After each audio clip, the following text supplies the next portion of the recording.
kind of goes to explain why sometimes we think, man, I've done all this work, and rationally and in my release and my understanding, I should not have a fear of XYZ, or I should be over this. Well, sometimes it is things that we carry in our body, in our DNA, in the genetic imprint of the ancestors that came before us. So this is to say, being an HSP comes with this suppression of the true self and the true feelings.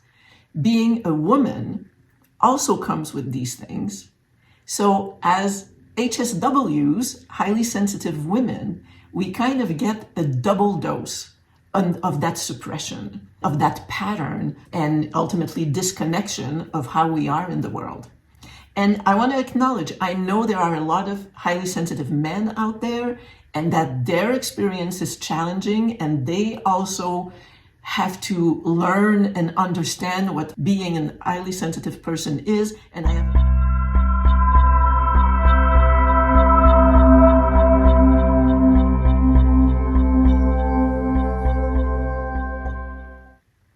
Hello, beautiful.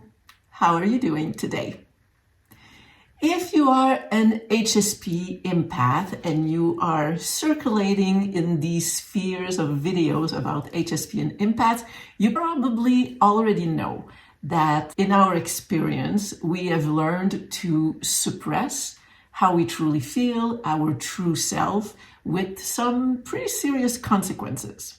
And we've learned to do that because being who we were, we learned, was not safe and not welcomed. And so in order to be accepted, to be invited, to feel safe, to be loved, well, we learned that showing up as who we truly are wasn't quite doing the trick. So we suppress what is truly us, our true feelings, and how we would really want to show up in the world. And what happened when we do that, what is the cost to our lives, is that we become people pleasers. And as people pleasers, we do more and more of that transforming and masking and becoming something that we're not. The cost is the connection to our true self.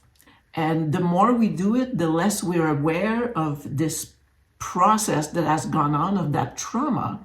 Well, the less we are connected and able to even hear what our true self is actually all about and what it would like to be, say, and express in this world. And the interesting thing is that as women, we kind of have the same experience, the same journey through life.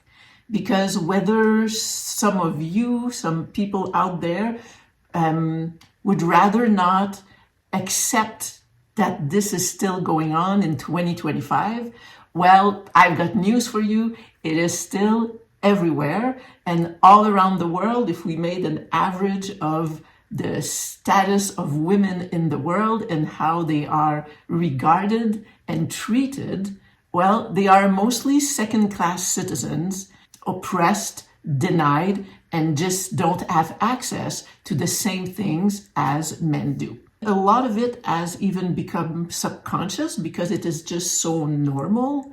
But a lot of women, not even all women, that's how insidious it is, we can feel that there is something going on with our true feminine essence, the woman in us, the qualities that come as the feminine. We have learned to suppress that as well and to keep it tucked away where it is safe, because out there is not safe for that part of us to show up. And there's another aspect for those of you who will say, no, in my world, women are absolutely accepted and I've never felt this in my life. We have to consider what we carry genetically. What's in our DNA? What did we inherit from our ancestors? Again, some of you might think, oh, this is too woo-woo, we're born, we're just who we are, and, whatever my grandmother, great-grand did, it doesn't matter, it doesn't affect me, it is not my experience. But there is something really interesting. There was a study made in 2013. Now I'm hearing about it on other podcasts, but it's interesting because back then when it came out, I actually read it and I was blown away. But there was a study made with mice that they, in a lab, every time that the mice would go smell cherry blossoms, they would get a shock, an electrical shock. So the generation that was there learned to be scared of the cherry blossom. After that, when they would put, cherry blossom, they would sense it, see it, smell it. I don't remember which sense was used the most, but they would stay away and they would start having a fight or flight fear reaction and start shaking. So that's okay. So there is conditioning. It's possible that was the reality in their lifetime. But what they did after, which is the fascinating part and what I want to make a point with, is that as these adults had babies, and those babies had babies, and those babies had babies, that fear of cherry blossom was still there in their lives. I don't remember how many generations they did, but it was more than one. And they saw that that fear reaction actually existed all these generations later. So even if we are not aware, and it kind of, a little side note, it kind of goes to explain why sometimes we think, man, I've done all this work and rationally and in my release and my understanding, I should not have a fear of XYZ or I should be over this. Well, sometimes it is things that we carry in our body, in our DNA, in the genetic imprint of the ancestors that came before us. So this is to say that being an HSP comes with this suppression of the true self and the true feelings. Being a woman also comes with these things. So as HSWs, highly sensitive women, we kind of get a double dose of that suppression, of that pattern, and ultimately disconnection of how we are in the world. And I want to acknowledge, I know there are a lot of highly sensitive men out there, and that their experience is challenging, and they also have to learn and understand what being a highly sensitive person is. And I have a lot of videos talking about all these characteristics and challenges and gifts and all that, and it applies to men and women. But in this case, I'll acknowledge the man, but I'm going to focus on the experience of the woman highly sensitive. So all that being stated, as we did all this suppression and became people pleasers, we have forgotten who it is that we truly are. And the journey to remembering and reconnecting can be quite a long excavation to get to the truth and to get to our essence. So what does that actually look like in life? Not being connected in who we truly are, and what do we do about it? Well, I have an example in my recent days of how it can show up. I am a pretty self-aware person, right? Done a lot of inner work, continuously on the journey, and I consider myself pretty darn self-aware. Yet recently, as I decided to create a private community for highly sensitive people, I had the desire to create it for women only. But I struggled so much with that decision because taking that stand was scaring the S out of me. And I was really, really scared as a good people pleaser not to please anybody and go against some people's desires, men or women who would think otherwise, that it should not be limited to women only. So what did I do? I went out on social media and reached out to all the people on my mailing list and asked the question. So I'm confused. I don't know what to do. Should it be for men? Should it be for women only? Should it be all inclusive? And I got a lot of response. Thank you very much for caring. The responses were great for my own journey of awareness. And what I realized was that every time that someone was telling me that it should be for women only, my heart just swelled. I teared up. It made me feel good. I felt validated. When someone replied that, no, I think it should be men for XYZ reason, I felt myself hardening, contracting, and even getting a little bit angry because it was like, no, you don't understand. So what's the moral of the story? Is that because it doesn't feel safe to be ourselves, as we've learned, as we were conditioned to believe, I was actually seeking outside permission to do what I knew inside my heart that I really wanted to do. So that's what it looks like. It looks like having to find outside validation and permission to do something that we know we really want to do. So here's what we do to find our way back to ourselves and to our truth. As highly sensitive people, as highly sensitive women, we also have a very, very sensitive body that is very reactive and sends us a bunch of message. And this is where we can start, because our body's responses is the truth.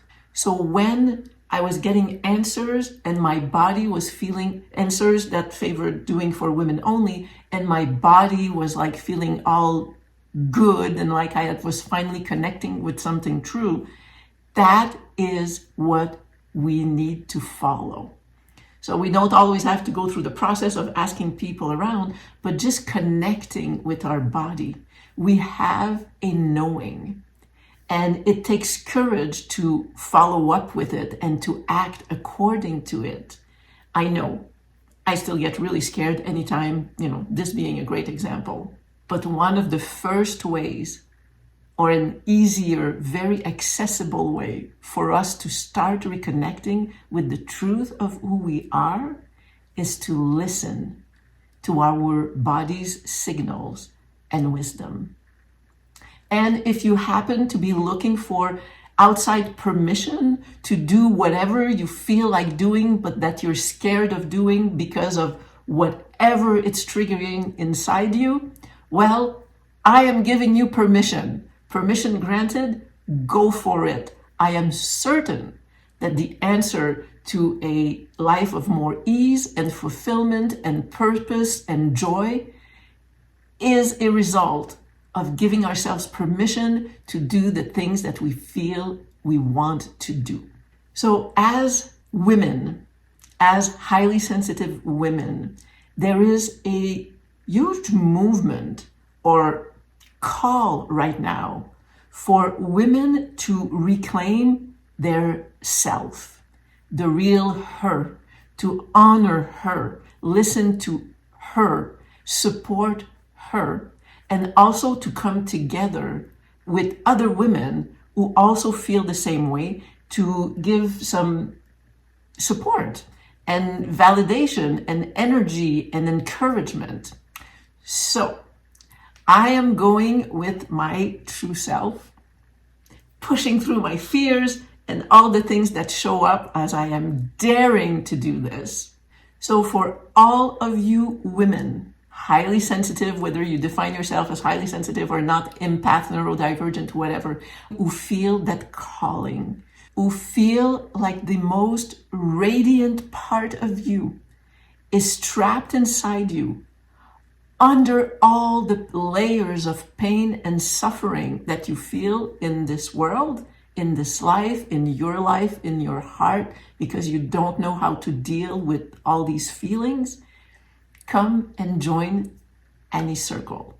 I am hoping to gather a bunch of beautiful women that will support each other, be there for one another, and create a space where we can all speak our truth and learn how to free this radiant part of us that is meant to be out in the world. So the community space is not yet active, As soon as I have the link, I will put it under the video. I will post it in the community. So if you want to know when I post the link to that community, subscribe, hit the bell. This way you'll be notified when I actually post it. And I hope to see many of you. There it is. I announced it. Annie's Circle coming soon. I love you. Bye. Have a wonderful day.